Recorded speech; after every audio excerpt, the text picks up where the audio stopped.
and welcome to the exciting part 2 of our smallpox series. You're here with Ty and Sky's Health Pub, and I'm your host, Sky, and I'm here with our ever so graceful co-host, Ty. Ty, how are you doing?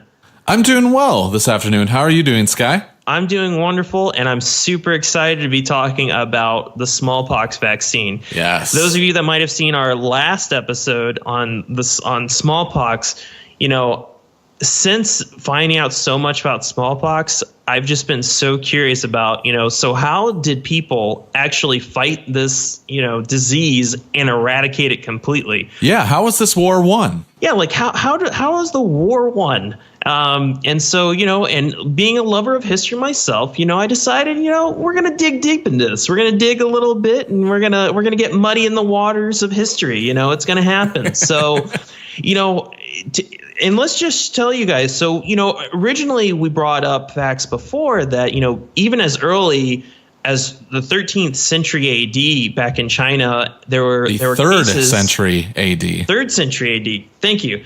That was back in, that's so long ago. And these were cases spotted in the Mediterranean and China.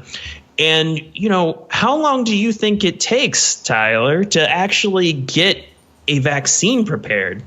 I can't even begin to tell you. I feel like that's a great question for are you smarter than a 5th grader? Like it feels like something that you would have known in the 5th grade and just don't anymore. Definitely. I mean, people even sometimes think that, there's scientists are all working, day and night, and they must find, a solution to these problems relatively quickly. But, it took Chinese physicians in order to even work on prevention efforts. They didn't have anything ready until the 10th century. That's 7 centuries without any sort of prevention effort. But think of all that went into getting to that point. Even to discover that taking some form of material of what makes a person sick and using it to prevent further illness in other people. I mean, when we look back on that, now that we live in an era that has vaccines being a real thing, I think it's really hard to just fully bear the weight of and understand just how phenomenal that discovery as humankind was. You know what I mean? Definitely. Because we're talking like back in way back when people thought, bloodletting would get rid of, getting rid of bad blood would get rid of different illnesses that a person had, or illnesses were gained from bad air and stuff like that. And there is some truth depending on the disease type. People can get sick, through small droplets spread in the air. And people, I think the bloodletting thing is maybe a little bit, can't be as defended as much with what we know now, but it's very similar to the Heimlich maneuver, right? Like when the methods for that was discovered, right? Just imagine how many iterations of treatment happened right before they figured out, we're going to use the Heimlich maneuver. And, I think there's a famous comedian who has a thing where it's like, we're going to call it the Heimlich maneuver. And then it's like, all right, Hans, I want you to swallow this golf ball. Oh, it was Eddie Izzard. That's what it was. Eddie Izzard asked Hans to swallow a golf ball. And he's like, I cannot breathe. I know you cannot breathe. All right, now I'm going to hit you in the head with a pan. And, it's like, I still cannot breathe. And then, he's trying all different kinds of stuff to try to stop the person from suffocating. And so, that's actually real talk, though, for sure, because people had to try various things. There wasn't like this, knowledge where like, of course, that's not going to work. Right. Yeah, exactly. The understanding of how our bodies work was not as advanced as it was today. So exactly. Not even close. We had to get here from, from no understanding, basically, or very little understanding to where we're at today. It's been a long, amazing, ridiculous, crazy process. The fact that by the 10th century, from even the 3rd, and this smallpox was probably infecting people before the 3rd century AD. It's just that's the first written records that we have of smallpox existing. It's just crazy to think that maybe it took 7 centuries to get us from the first written, or around 7 centuries to get from the first written proof that smallpox was a thing to actually preventing it. But if you think about it, that is a major leap in understanding the human body. Definitely. And disease. And are you ready to have your mind blown, guys? Oh, you guys ready yes. for this? This is what Chinese physicians figured out, okay?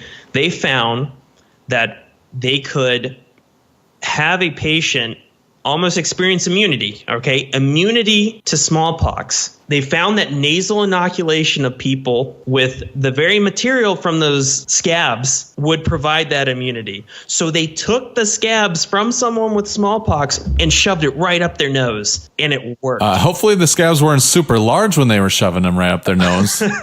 No. The scabs were actually like very dried, and they were actually pulverized. So I kind of imagine, okay. So it's like a Nestle cocoa mix of smallpox scabs that you're right. Getting shoved up your nose. They just grinded it down, and they were like, maybe we can. I'm sure, though. I bet you someone had to have consumed it at some point. But that was probably involved in the trial. So appetizing. Process. Yeah. I feel. I'm so hungry now. Hey, I better have gotten paid a lot if I was back then eating, smallpox scabs. But yeah, what a crazy process. So they would grind these scabs up and they would put them into other people's noses. It would provide immunity from smallpox, at least according to their records, that it would. You have to wonder, how that, I suppose we don't have the written record for that thought process, but how did that happen? Was somebody accidentally snorted some of the smallpox scab in from somebody who was sick and was like, wait, I'm immune? It had to be some sort of accident, right? You have to, it's such a specific technique. You just have to wonder out loud how they arrived at that specific, delivery for smallpox scabs, blowing them into somebody's nose. Yeah, he's probably, I imagine they were like, all right, you're probably going to sneeze at this point, maybe, but just deal with it. This is going in your nose. Why? Why? And there's been other, around, even after that point, even as late as even the 17th and 18th century, there were different ways that smallpox was combated. Africans along the Gold Coast used to rub smallpox matter into the scratches on the skin to help prevent smallpox. So, interesting. It's kind of, and you guys are probably wondering, well, why are they using the why is the smallpox, quote unquote treatment methods using smallpox, matter itself? It kind of goes on to a very interesting tidbit about, the foundation of the current vaccine, or I guess you would say also the 20th century vaccine as well, or even as early as the 19th century. We even have in Europe during the 18th century, Lancet, is a really good example as well. Lancet was used to deliver a dose of smallpox beneath the skin, and that process is called variolation. And it was really controversial because it generated immunity in a lot of cases, but at the same time, it actually killed people. That is a negative. Right. And that's a huge negative. And it also contributed to smallpox outbreaks. So in a way, the treatment was a very double-edged sword, right? So, they were like, oh, you're going to risk immunity or you're going to die trying. It's kind of. And that very much literal interpretation of that. Definitely. And, but the risk of dying from it was, kind of roughly, about 1 in 100 around 1720. And, they compared it to the risk of if you were, had smallpox, your chances of death were 1 in 7 comparatively. So it's a numbers game. Right. So, you take a 1% chance of death, that's very low. So, as a whole, it was still pretty solid treatment. But, it wasn't perfect, for sure. And I just think it's just important to mention, like, this is just so brilliant. Like all these different ways that developed in different parts of the world, different ways that humans kind of came up with of combating this shared kind of disease process that was prevalent in all of these populations. It's just interesting to kind of see all the different ways, from, you know, blowing the pulverized smallpox scabs into people's noses, to actually, like, you know, scratching the material into the skin, to moving on over in Europe to using these lancets to deliver doses beneath the skin. Like, it's interesting to see how these different populations at different times came up with different solutions that were all effective in different ways. Just imagine how many years we're trying for alternative strategies to fight smallpox. Like, it's genius to even look at the byproduct of smallpox itself, the scabs, as being potentially a source of immunity. You know, that it's genius. It's brilliant. You know, it's extremely controversial at the start, because people are like, won't that actually cause the problem? And and yes, it can. What's the answer? This is definitely true. You know, Tyler, you know, you actually happen to know a little bit. You know, we talked a little bit about this doctor, and you gotta say his name for us, because I mean, I'm not really great with English accents here, but Gloucestershire, is that right? Gloucestershire is where this gentleman hails from. And we may be heavily butchering that. So if for all of our UK fans, saying that like we have people in the UK that listen to us. Boy, mate. That's not even right. Please forgive our butchering of that pronunciation of the town name. But he was from England. He lived... we're building up the suspense for this man's name, if you couldn't tell. Oh, gosh. We're giving it's like a rundown at the beginning of a basketball game. So if we could get Aaron to put in a little bit of of a copyright friendly Chicago Bulls theme style song in the background here. We could do at 6'3". I don't even know if that's his. We're gonna say that's the way. 6'3", coming in at 157 pounds from Gloucestershire, England, living in the late 18th century. It is Dr. Edward Jenner. Oh, and the crowd goes wild. Oh. And the crowd goes wild. The crowd of milkmaids grows wild. Milkmaids. Yes, and there is a reason that we brought milkmaids into this conversation. So Dr. Edward Jenner was a physician in England, lived in the 18th century, and he kind of noticed, as he worked with milkmaids and kind of talked to different milkmaids, that he found out that these milkmaids had been exposed to a disease called cowpox. So a different disease than smallpox, similar disease, but different virus entirely, that they gained immunity to smallpox. Like these milkmaids who would contract cowpox, and how they know that they contracted cowpox is it was like a disease where cows would get ulcers on their udders. And these milkmaids who worked with the cows obviously would be touching the udders as part of their job, would contract cowpox or come into contact with cowpox because they would milk cows who had these ulcers. They would go on to not actually develop smallpox. Oh, wow. So what Dr. Edward Jenner did, and this is this part is it kind of blows your mind that this happened, because you think about this happening this day and age, and this would definitely not happen today for good reason. There's major ethical implications of what this gentleman did. But Mr. Edward Jenner actually inoculated, based on his theory, gave a young boy, 8-year-old boy named James Phipps, cowpox on purpose. You're kidding me. So, yep, I am not kidding you. In order to test his theory, he's like, hey, you, little boy, 8-year-old boy, I'm going to give you cowpox on purpose. And then, after I give you cowpox on purpose, we're going to up the ante by actually giving you smallpox. Oh my God. It's like, all right, James, time to bet my entire life's work on your life and not my own. Yeah, exactly. Like I have no idea what this kid's parents were thinking that they would let I know that he probably approached them with this theory, and he's like, "Hey, I got all these milkmaids. Look at them. They all came into contact with cowpox. None of them have smallpox." Was James the best 8-year-old milkmaid? Like, what was going on? Like, I have no idea. But James was the I guess he was the lucky or very unlucky boy that Dr. Jenner selected for this process. He inoculated him with cowpox and then challenged him with smallpox, and lucky, maybe more so for James, even than Dr. Jenner, was the experiment was a success.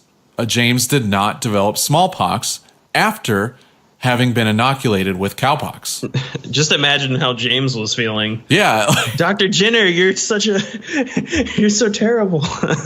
You're such a terrible person, but my God, am I happy you're right about this. So after completing this experiment with Mr. Phipps, or young Mr. Phipps, Dr. Jenner took this and 13 other similar cases of individuals who had first contracted cowpox or horsepox, and then showed that they were immune to smallpox.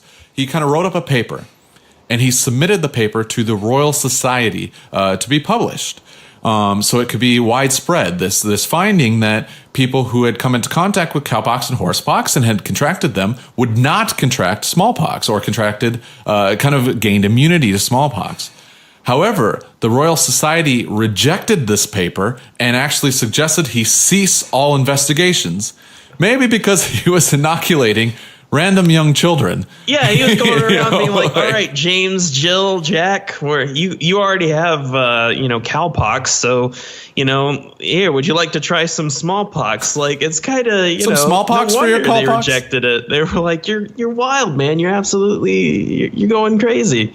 But he, Dr. Jenner, and I guess for maybe as we look back for the good of humanity, ignored this rejection and named his cowpox material vaccine virus, and actually started giving it to people, or performing these early vaccines or early vaccinations, using the pus material from one vaccinated person to inoculate another person, by actually taking the material from the pus of somebody who was given, again, cowpox material, taking the pus from that blister that would form, and then scratching the material into another person's arm. So basically, we go from person to person. So you inoculate one person with cowpox, they develop this pus, pustule thing. You take some of that pus from that little blister area and actually scratch it into the next person's skin. They get that kind of blister pustule growth. You get the pus from that and then scratch it into yet another person. So you kind of just go down the line, vaccinating each person. So what you're saying, the best way to vaccinate at that time probably would have been to take cowpox and inoculate it through your nose, just like the Chinese physicians did. And then perhaps that might have been the most excellent way to prevent smallpox. So actually, the interesting thing to point out, and the major benefit of what Dr. Edward Jenner discovered here, is like we talked about, and like you kind of just circled back for us, Skylar, great job, is that Yes.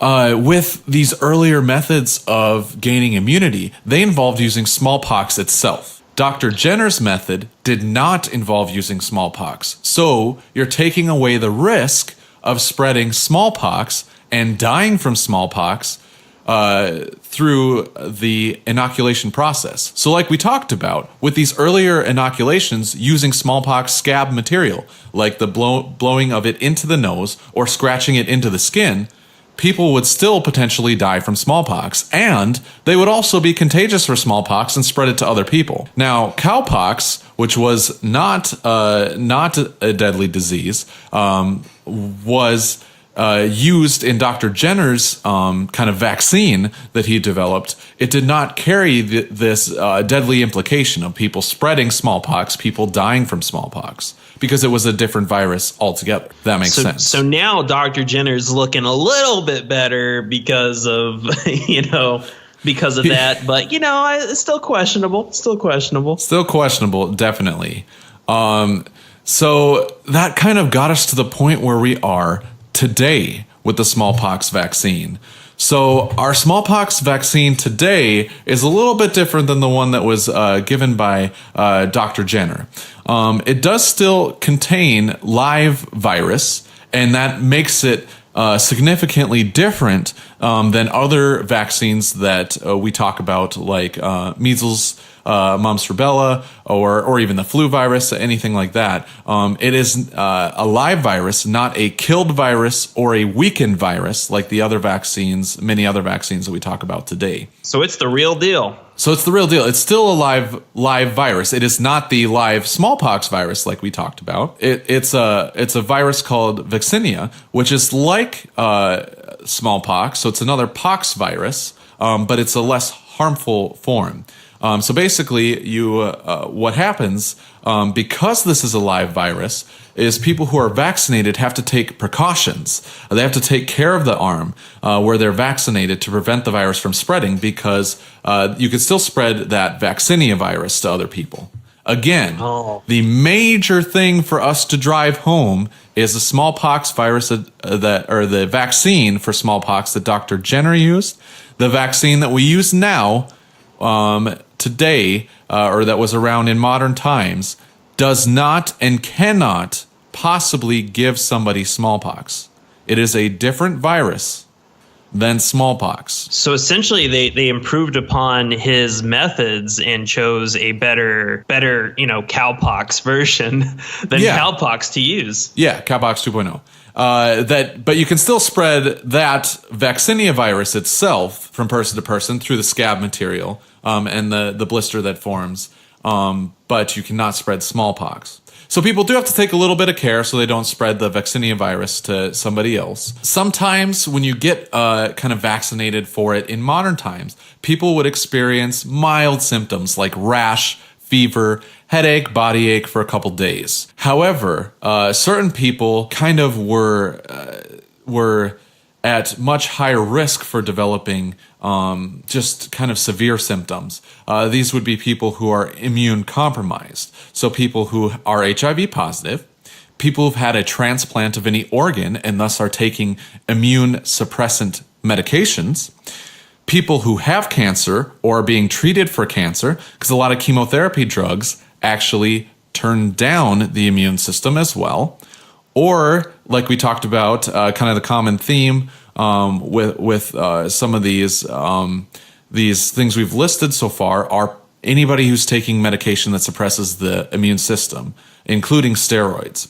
So anybody who is taking any one of those medications, who's being treated for cancer, has cancer, is HIV positive, or has had an organ transplant, would have a weakened immune system and may not be able to get this live virus vaccine due to them not having the immune system to kind of mount an appropriate response. Gotcha. So it's kind of more of a, it's too much of a risk. It becomes more of a risk because the virus can kind of more easily disseminate throughout the body and gain a foothold than it can in a person who is not immune compromised. Okay. So we have this vaccine now, mm-hmm. but how good, like we usually have to get vaccines, fairly regularly, but how often would I need to get the smallpox vaccine if I was trying to prevent it?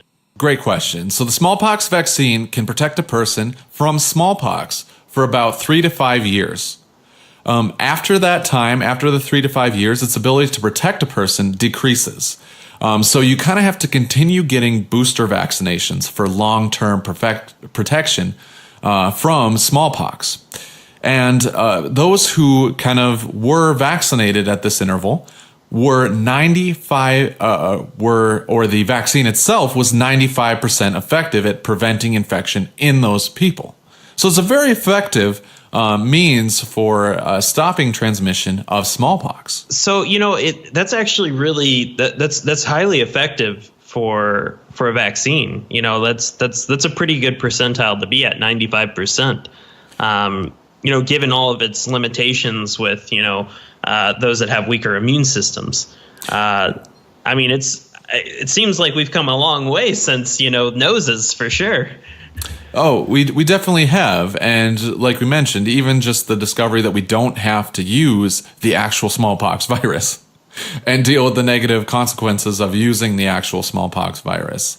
However, it was very effective shot, 95% effective in preventing infection, again, given every 3 to 5 years to maintain this effectiveness.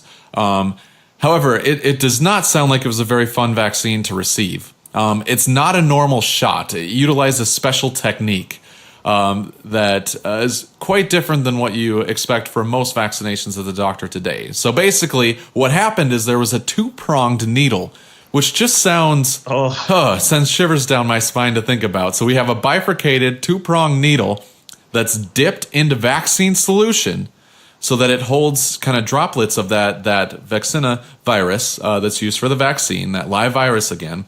And then the needle is used to prick the skin of the upper arm, not once, but a number of times in a few second period. So you're actually getting... This is like something out of a nightmare, man. This is like, if you don't like needles, this would be like the worst. Yes, this would definitely a person who did not like needles would have to look the other way during this vaccine process, because you're pricked a few times in the skin of the upper arm. The pricking is not super deep, but it definitely caused a sore spot, and it was definitely deep enough for a couple drops of blood to form in the area. If the vaccination was successful, you would expect a lesion to develop at the site within 3 to 4 days. So that's an interesting thing to kind of compare it to other vaccines that we receive today. I mean, you get the flu vaccine, you maybe have some soreness in the arm, but we don't actually have a lesion that appears on the arm. We're not like waiting for a lesion to appear to be like, yep, this vaccine was successful. But that's what took place in the smallpox vaccine. So after you were pricked with this 2-pronged needle multiple times in the upper arm, to the point where they drew a little bit of blood, 3 to 4 days later, you would have a lesion develop at the site. About 1 week later, that lesion would turn into a large blister, fill with pus, and then start draining. And then wow. 2 weeks after the vaccination, a scab would form, and by the 3rd week, that scab would fall off, leaving a scar permanently in the area. That's so amazing, really. It's oh gosh. It almost makes you go, is this worth it?